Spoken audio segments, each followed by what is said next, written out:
பரலோகத்தின் ஐஸ்வர்யராகிய இயேசு கிறிஸ்துவின் இனிய நாமத்தினாலே உங்கள் அனைவரையும் வாழ்த்துகிறேன். இன்று தேவ கிருபை என்பது என்ன என்பதை குறித்து நாம் தியானிக்கலாம். கிருபை என்பதை குறிக்கும் சொல்லை புரிந்து கொள்வது மிகவும் கடினமாகும்.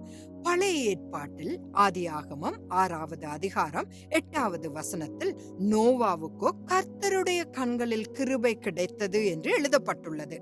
வேதாகம அறிஞர்கள் கிருபை என்பதன் விளக்கமாக பெரும்பாலும் தகுதியில்லாத நன்மை என்ற பொருளை பயன்படுத்துகின்றனர். மேலும் பிரசங்கமாக இதை விரிவாக சொல்வதானால் ஆங்கிலத்தில் grace, God's riches at Christ's expense, அதாவது கிறிஸ்துவின் செலவில் தேவனுடைய ஐஸ்வர்யங்கள் என்று கூறலாம். கிருபையானது நம்முடைய பாவங்களை தொடரவும் அல்லது பாவத்திலேயே வாழவும் கர்த்தரிடமிருந்து வந்த உரிமம் அல்ல. சமீபத்தில் கோவாவில் வசிக்கும் வேதாகம ஆசிரியர் டாக்டர் ராயனிடமிருந்து கிருபையின் சிறந்த விளக்கத்தை நான் கற்றுக்கொண்டேன். அவர் கர்த்தரின் கிருபையை பூமியின் ஈர்ப்பு விசையுடன் ஒப்பிட்டார்.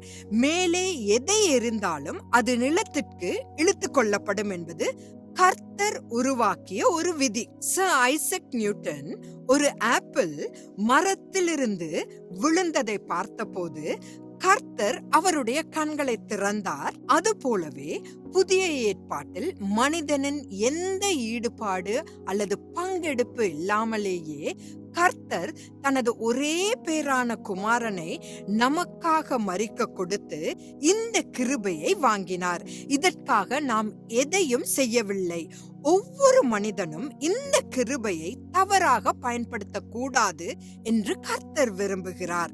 ஏனெனில் இது தேவனுடைய ஈவு மற்றும் நம்முடைய செயல்களால் சம்பாதிக்கப்படவில்லை. பூமியில் நாம் மிதக்காமல் நிற்பதற்காக தேவன் புவி ஈர்ப்பு விசையை நமக்கு கொடுத்திருக்கிறார்.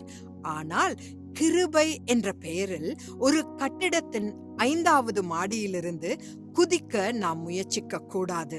நாம் அனைவரும் இந்த கிருபையை புத்திசாலித்தனமாக நம் வாழ்க்கையில் பயன்படுத்த வேண்டும். வரும் நாட்களிலும் உங்களோடு தேவ வார்த்தையை பகிர்ந்து கொள்ள இந்த கிருபை எனக்கு உதவும் என்று நான் விசுவாசிக்கிறேன். கிறிஸ்துவின் நாமம் மகிமைப்படுவதாக. ஆமேன்.